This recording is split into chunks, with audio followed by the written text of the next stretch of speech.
Christmas has always been the season of joy, or so they say. A time for family, laughter, and light breaking through the darkest days of winter. But not for me. Not anymore. For me, Christmas is a cruel ghost, haunting me with memories of what I've lost, what I'll never get back. It's the sound of laughter that's gone silent, the warmth that feels cold now. Each year the lights grow dimmer, the carols hollow. I've tried to fake it, tried to hang ornaments on grief and call it tradition. But this year, I couldn't pretend anymore. So I made a choice. No tree, no gifts, no family dinner filled with empty smiles and even emptier words. Just me, the open road, and the promise of silence. I told myself it wasn't running away, it was just escape.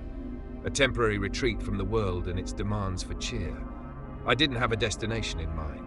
My only plan was to drive until the weight of the season disappeared in my rearview mirror. Snow blanketed the road as I left the city behind, the tires crunching over an icy rhythm.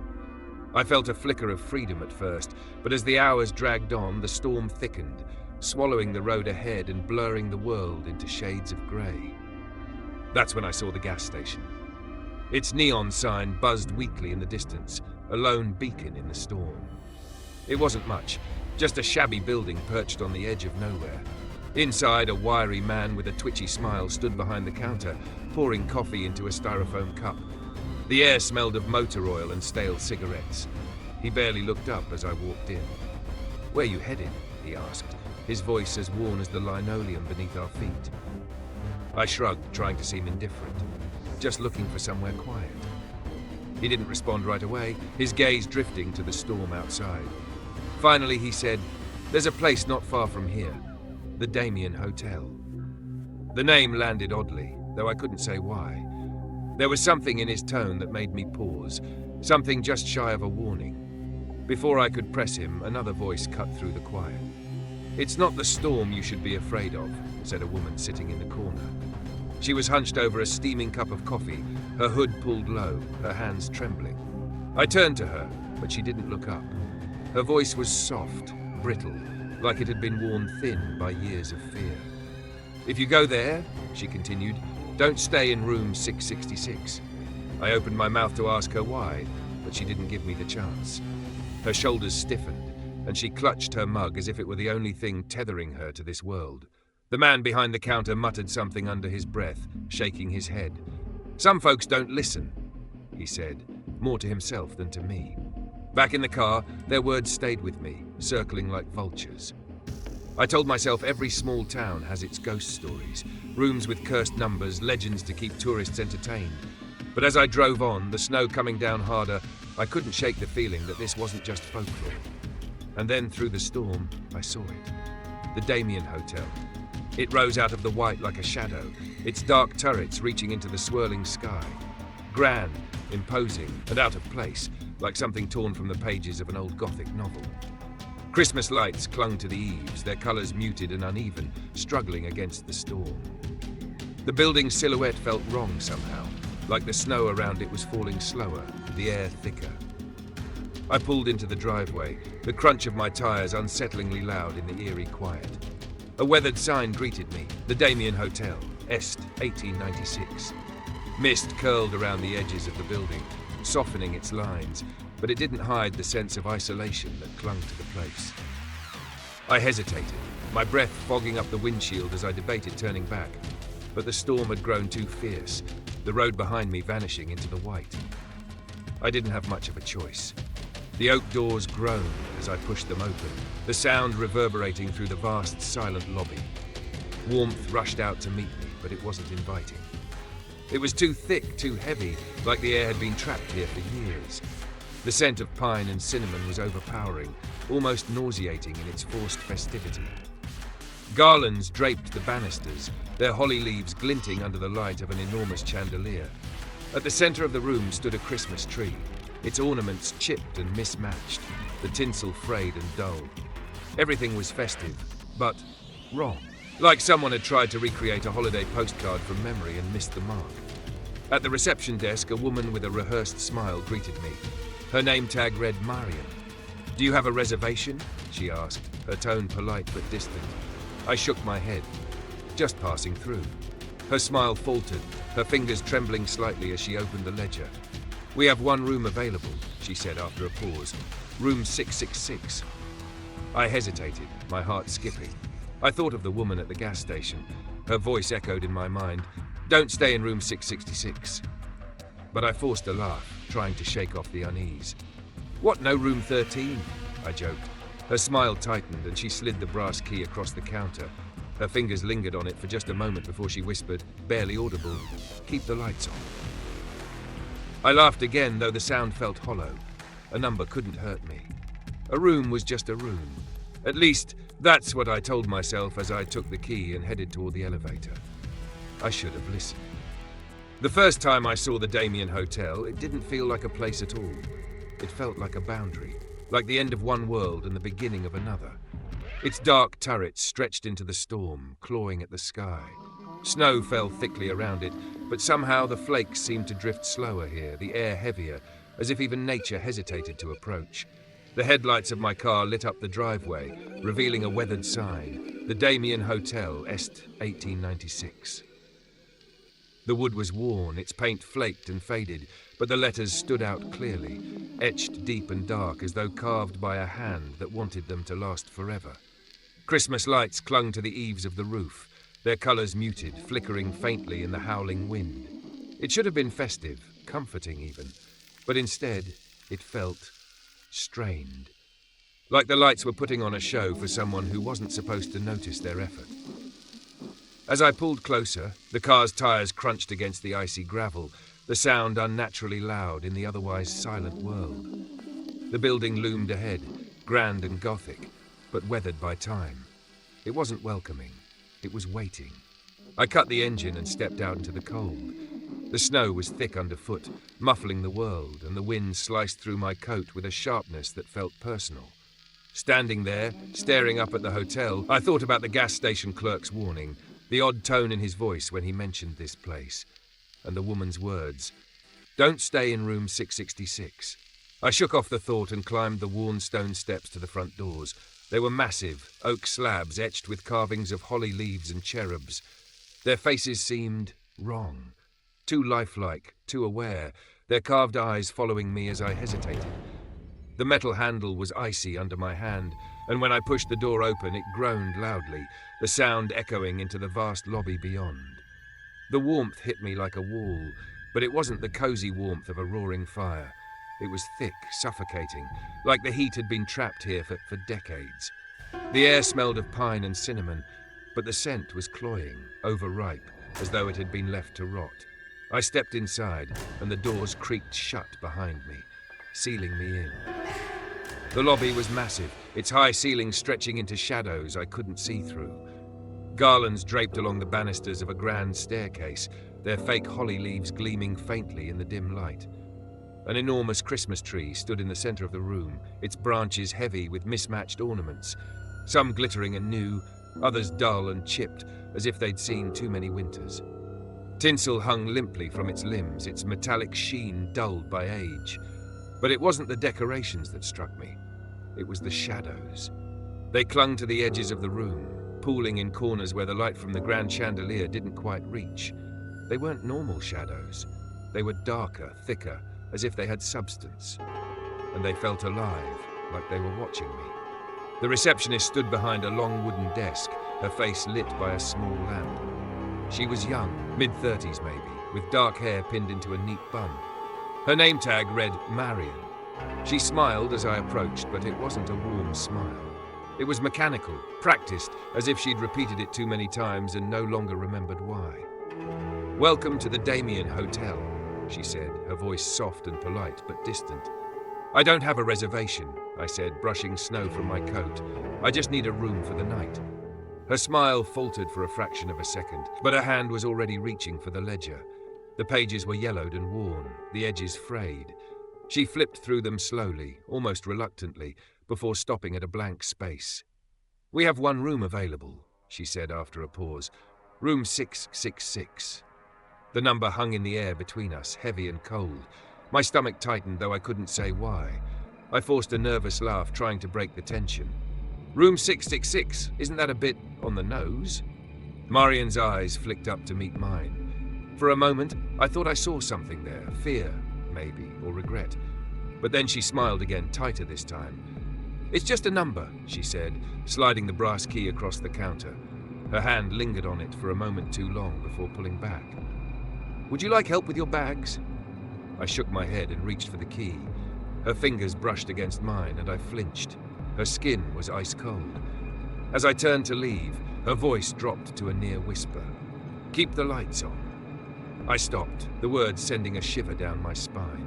When I turned back, she was looking down at the ledger, her pen scratching against the page. It was as if she hadn't spoken at all. The elevator was at the end of a long hallway. Its doors were tarnished brass, the kind that might have once gleamed but now bore the dull patina of neglect. The button lit up under my finger with a faint yellow glow, and the car arrived with a heavy groan. Inside, the air was stale, the light flickering weakly as the elevator lurched upward. When it stopped at the top floor, the doors opened with a reluctant shudder.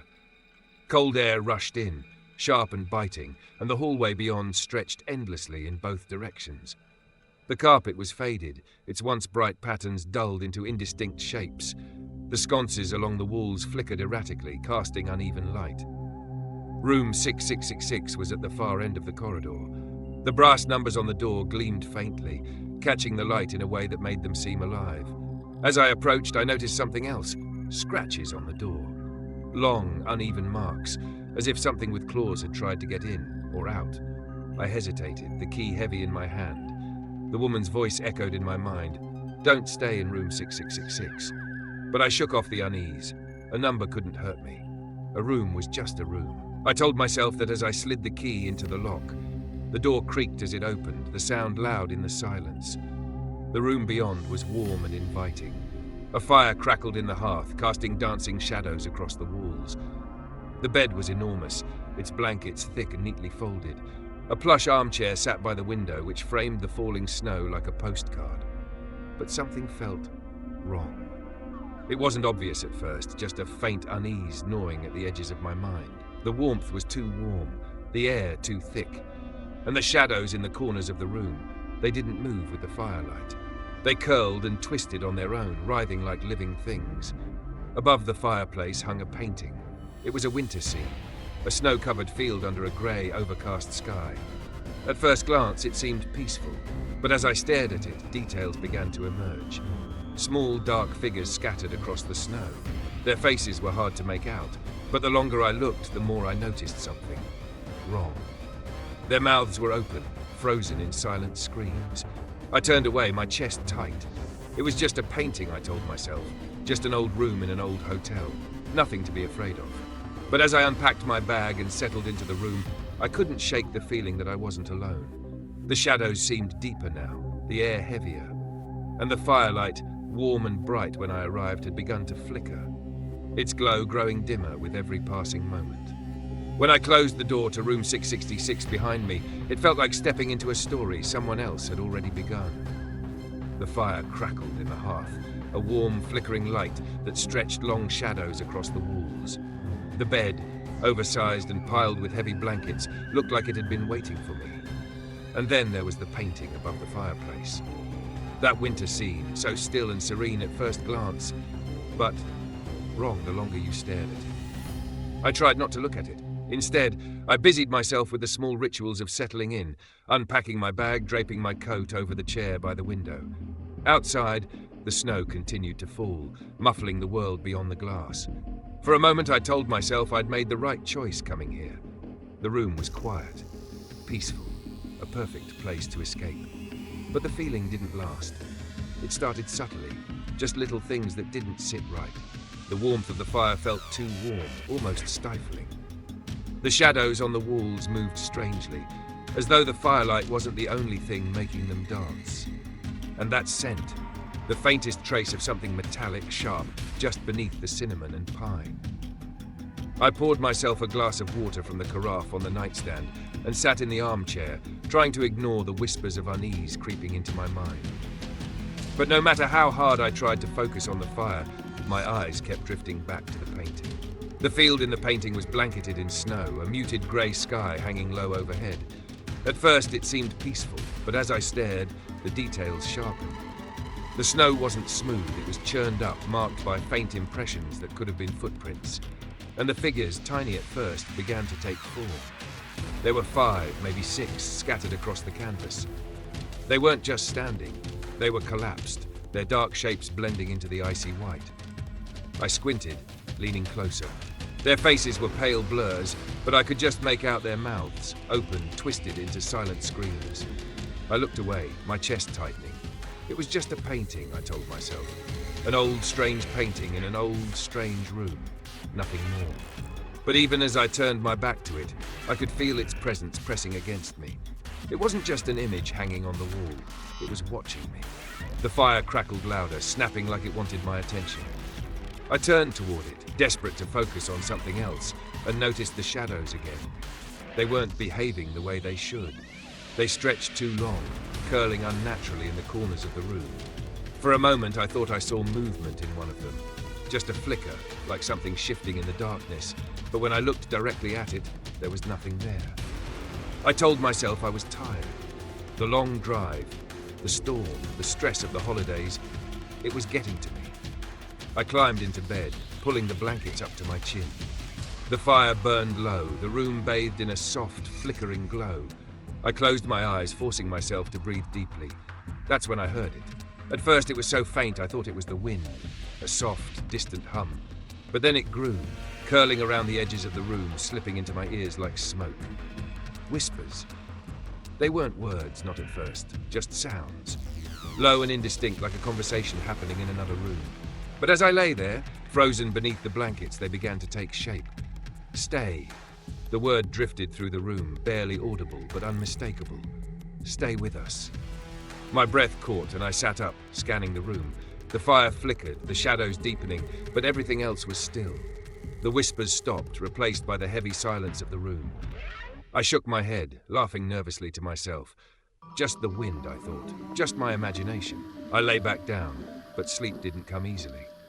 When I finally drifted off, the dreams began.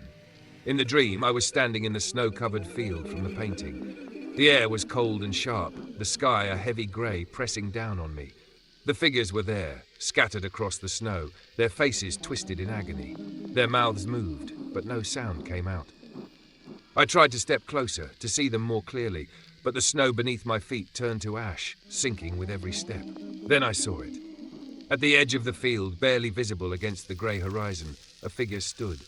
Tall and shadowy, its shape flickered like smoke, shifting and impossible to pin down.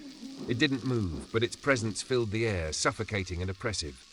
The figures in the snow began to rise, their movements jerky and unnatural, like marionettes on tangled strings. Their hollow eyes locked onto me, their arms outstretched as they staggered forward. I tried to run, but the ash pulled me down, swallowing my legs. The shadowy figure in the distance grew closer, though it didn't walk. It didn't need to. It just came. I woke gasping, my chest tight and my skin slick with sweat.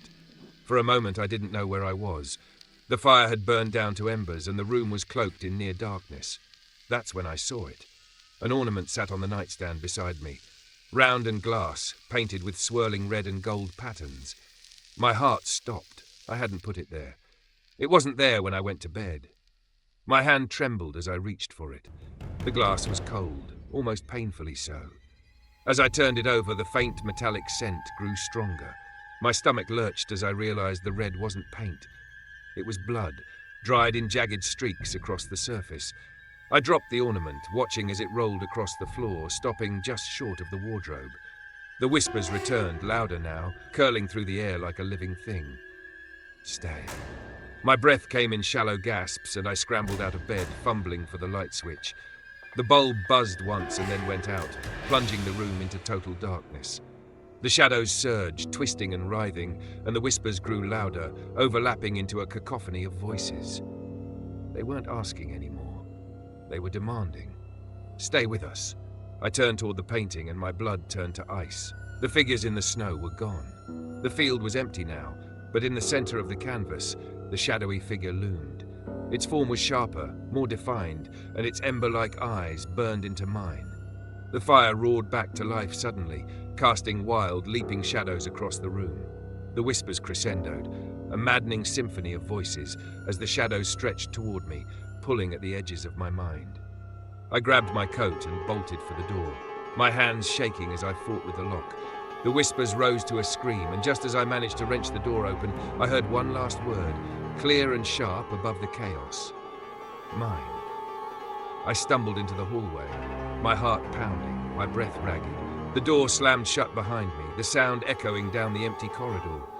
I stared at the brass numbers on the door, 666, gleaming faintly in the dim light.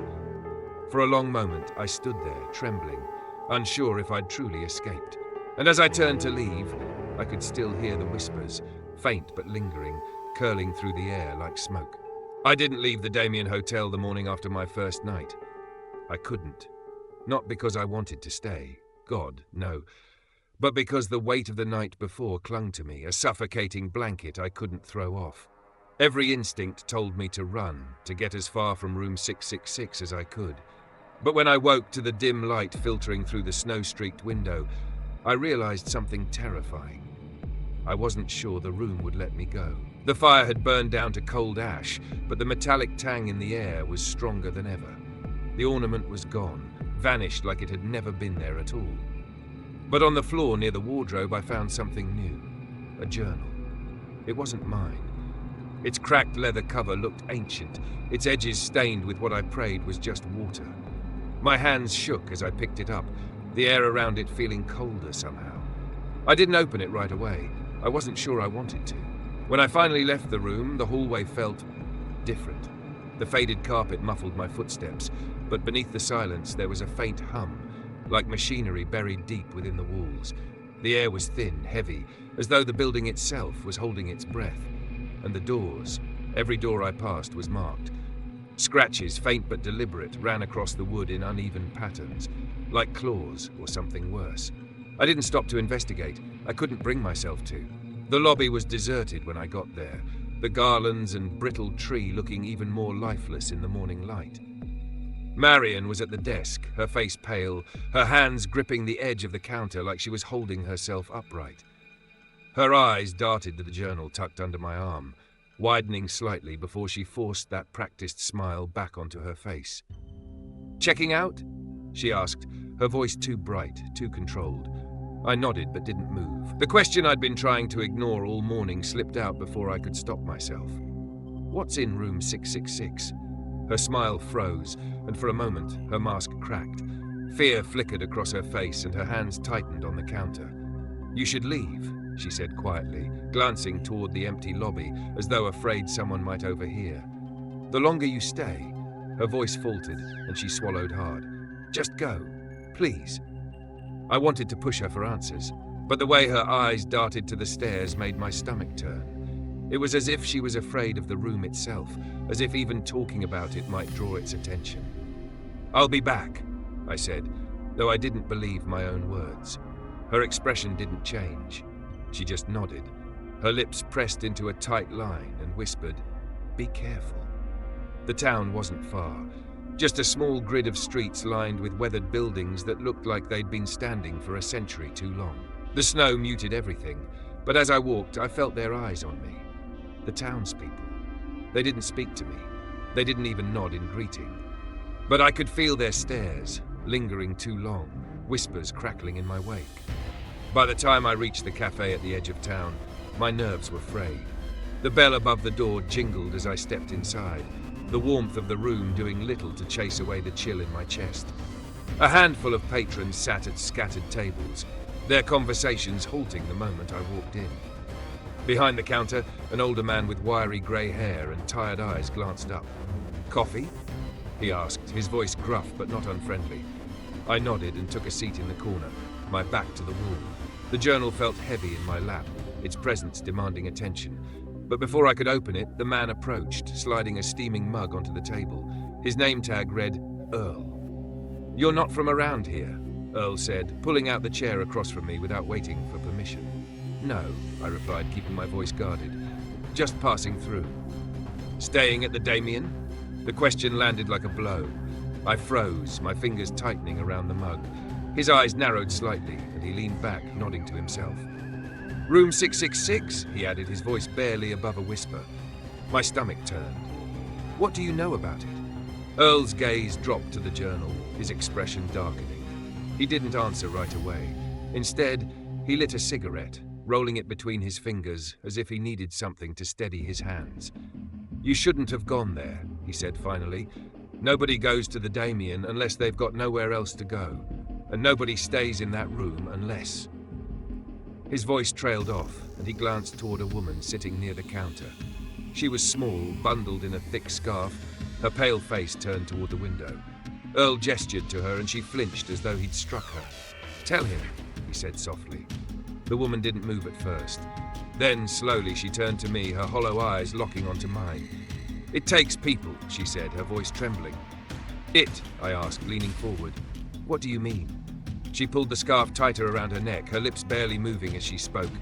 "The room, the hotel, it feeds on people, on their fear, their pain." Earl exhaled sharply, the smoke curling around his face. "They call it the Keeper," he said. "Some kind of thing. The room belongs to it, or maybe it is the room. No one really knows." My chest tightened, and I set the mug down, my hands trembling. "Then why does anyone stay there?" Earl shrugged, his eyes hard. "Because it calls to them. To you, whatever you brought with you, your pain, your guilt, it saw it, and now it won't let go." I opened the journal then, my breath catching as I flipped through the pages. The writing was frantic, uneven, like someone had been scribbling in desperation. "It watches me," one entry read. "It knows my thoughts." Another page. "The painting isn't just a painting, it's a window." The final entry was smeared with what looked like blood. The words were barely legible, but I could make them out. If you're reading this, it's already too late. When I returned to the Damien Hotel, the sun was setting, casting long shadows across the snow. The building loomed ahead, its dark silhouette sharper in the fading light. The Christmas lights flickered weakly, their glow fading like dying embers. Marion was still at the desk when I walked in. She didn't smile this time. Her face was pale, her eyes wide with something that looked like guilt. "You came back," she said softly. "I need answers," I told her, holding up the journal. "What is this place? What's in that room?" Her lips parted as if to speak, but she shook her head and pointed toward the staircase. "You already know," she whispered. "Room 666. It's his." Her words followed me up the stairs, each step heavier than the last. By the time I reached the door, my breath was shallow, my chest tight. The door swung open easily, the room exactly as I'd left it. But on the bed was a single ornament, streaked with red, and on the mantel, beneath the painting, one word had been scratched deep into the wood: "Stay." The door to room 666 clicked shut behind me, sealing me inside once again. The air felt heavier this time, colder, as if the room itself had been waiting for me to return. The fire in the hearth burned low, its flickering flames casting shadows that danced unnaturally on the walls. I stood there for a moment, gripping the journal tightly in one hand and the brass key in the other. Every instinct screamed at me to leave, to run and never look back. But I knew it wouldn't matter. The Keeper wouldn't let me go. Not yet. I turned to the painting above the fireplace. The snow-covered field was gone now, replaced by swirling black and grey, a void that seemed to stretch endlessly. In its center, the Keeper loomed, its form more defined than before. Its ember-like eyes burned with a cruel hunger, and its jagged grin seemed to widen the longer I stared. The shadows in the room thickened, creeping closer, curling around the edges of the furniture. And then I heard it, the whispers. Faint at first, like a breeze stirring dead leaves, but growing louder, layering over one another until they became a cacophony of voices. "Stay," they hissed. "Stay with us." I shook my head, trying to block them out, but the words burrowed into my mind, curling around my thoughts like tendrils. I backed away from the painting, my breath coming in shallow gasps. "I won't stay," I said, my voice trembling. The whispers stopped. For a moment, the room was silent, the only sound the faint crackling of the fire. Then, a low, guttural voice filled the air, reverberating through the walls, the floor, my chest. "You already belong to me," it said. The Keeper stepped out of the painting, its form shifting and flickering like smoke, yet solid enough to cast a shadow.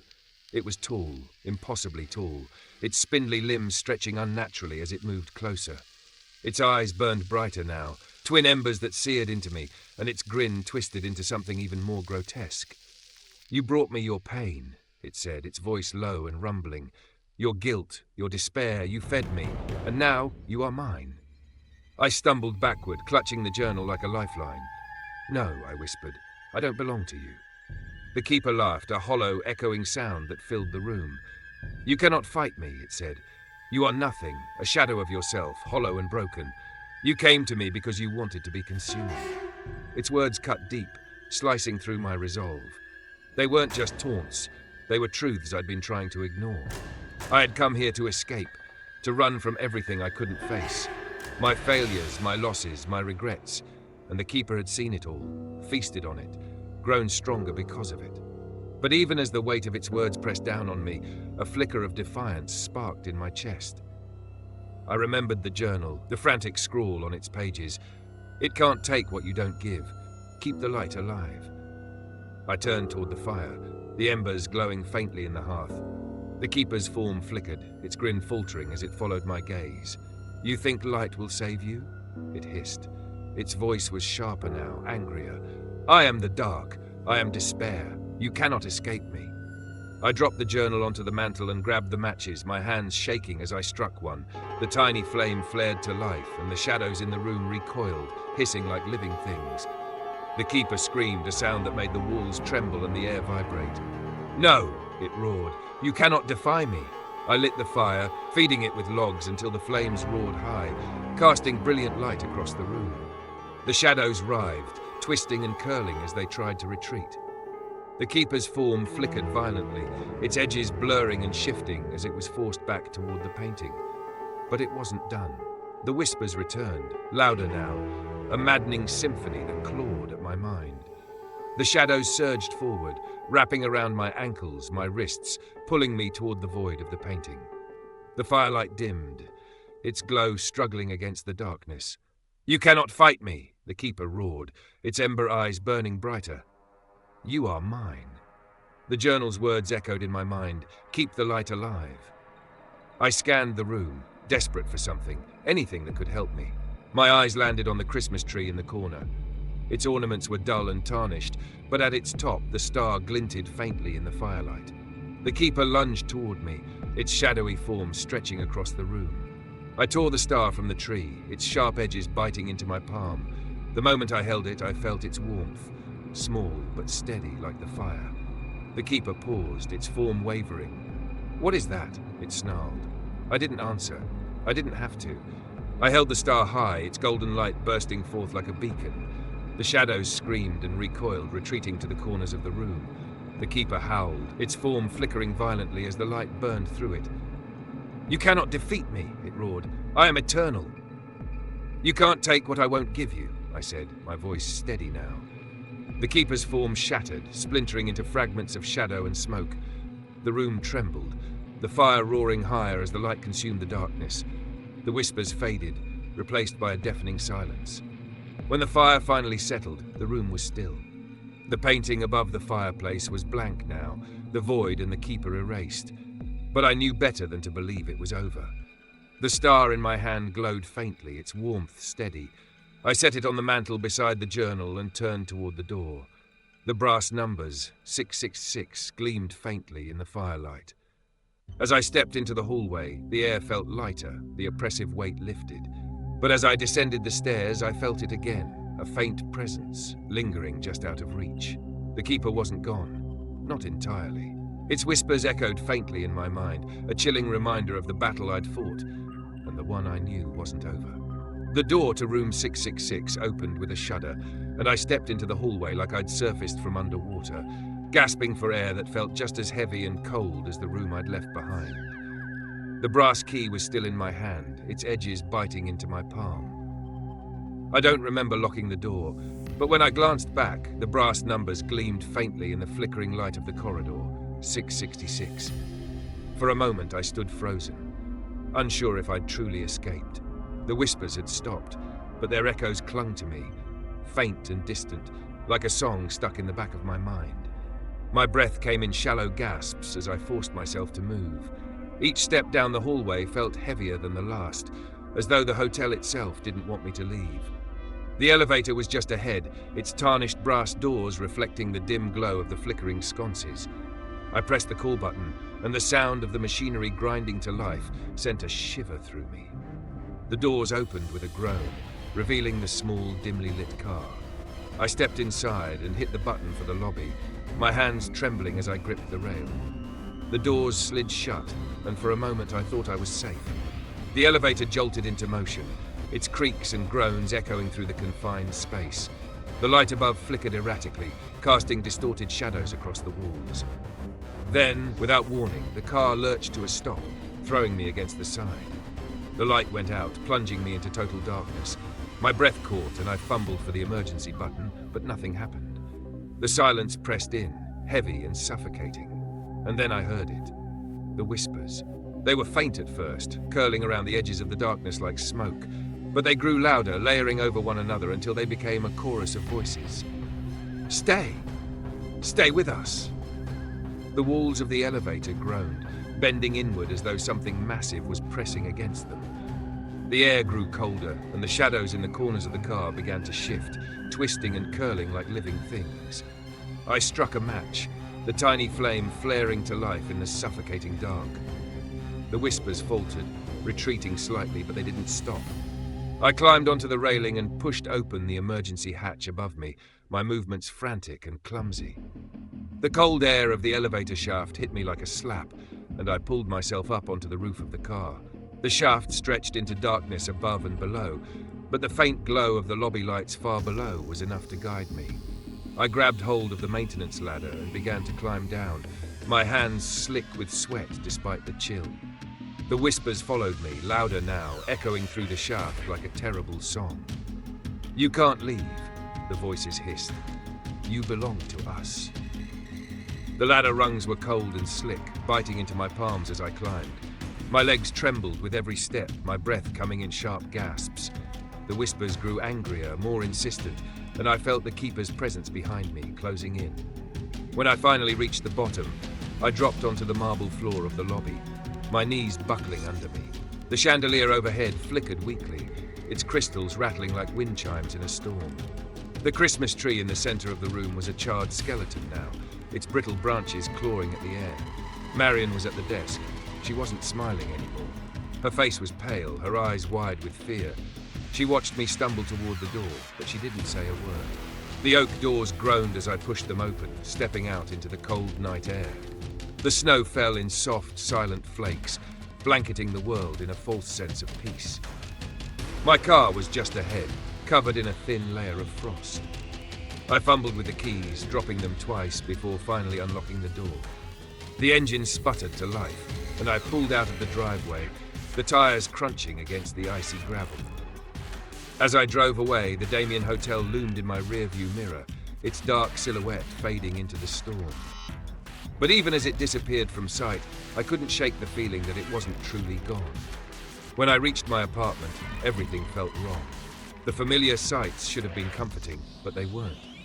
The shadows in the corners seemed darker, deeper, and every creak of the floorboards made my heart race. I dropped my bag by the door and collapsed onto the couch, my body aching with exhaustion. But sleep didn't come easily. When I finally drifted off, the dreams returned. I was back in the hallway outside room 666, the brass numbers gleaming faintly in the dim light. The door creaked open, and I was pulled inside, the room swallowing me whole. The fire was out, the painting above the mantel blank and waiting. The whispers wrapped around me like chains, pulling me into the dark. The keeper was there, watching, waiting. Its ember eyes burned through the shadows, its jagged grin stretching impossibly wide. You can't escape, it whispered. You're mine. I woke with a start, gasping for air, my heart pounding in my chest. The star from the Christmas tree sat on the coffee table, its faint glow casting soft light across the room. It was the only thing that felt real. But it wasn't enough to chase away the shadows. Days turned into weeks, and the memories of the Damien Hotel refused to fade. The journal sat unopened on my shelf, a weight I couldn't bring myself to face. Every time I reached for it, my hands trembled, and I pulled back.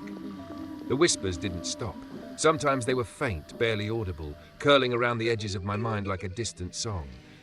Other times they were louder, insistent, demanding. And the shadows, they were always there, shifting in the corners of my vision. One night, I woke to the sound of something shattering. My heart raced as I stumbled into the living room, searching for the source of the noise. The star was still on the table, its glow undisturbed. But on the floor near the bookshelf, the journal lay open, its pages smeared with red. The writing had changed. The words bled across the paper, twisting into jagged lines that seemed to pulse with life. And in the center of the page was a single word, written in bold, uneven strokes: mine. I slammed the book shut, my breath coming in shallow gasps. But when I turned, I saw it, sitting on the table where the star had been. The ornament. Red and golden patterns gleamed faintly in the dim light. My chest tightened as I stared at it, my thoughts racing. I had left it behind in the hotel. I was sure of it. But it was here now, waiting for me. I didn't touch it. I couldn't. It's been 3 months since I left the Damien Hotel, but I know I didn't truly escape. The keeper's voice still lingers, faint and distant, calling out to me in the quiet moments. The shadows in my apartment feel heavier now, and every time I close my eyes, I see the painting above the fireplace. The whispers are growing louder. The star's glow is fading. And last night, I found something on my doorstep. A small box, wrapped in faded Christmas paper, with a single red ribbon tied neatly around it. My hands trembled as I opened it.